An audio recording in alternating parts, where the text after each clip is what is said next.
YSR Congress party వాళ్ళు మాసివ్గా వెళ్తున్నారు, విస్తృతంగా వెళ్తున్నారు, విపరీతంగా వెళ్తున్నారు. 1 కోటి సంతకాలు చేశారు, నియోజకవర్గాల్లో ర్యాలీలు చేశారు, జిల్లా స్థాయిలో ర్యాలీలు చేశారు, రాష్ట్ర స్థాయి కార్యక్రమంగా చేపట్టారు, గవర్నర్ గారికి సంతకాలు ఇస్తున్నారు, గ్రాండ్గా తీసుకెళ్తున్నారు.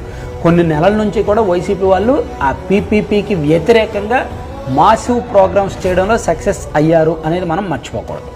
సో వైసీపీ వాళ్ళు జనంలో దాన్ని ఇంజెక్ట్ చేయడంలో, జనం బుర్రలోకి దాన్ని నాటడంలో సక్సెస్ అయ్యారు.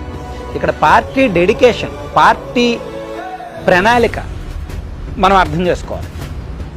ఒక పాయింట్, ఒక అజెండా తీసుకొని దాని మీద పదే పదే ప్రతిరోజు ప్రతి వారం ఏదో ఒక అప్డేట్ ఉండేలాగా అంత సీరియస్గా అంత సిన్సియర్గా చేయడం బహుశా ఇంకో పార్టీకి సాధ్యం కాదు.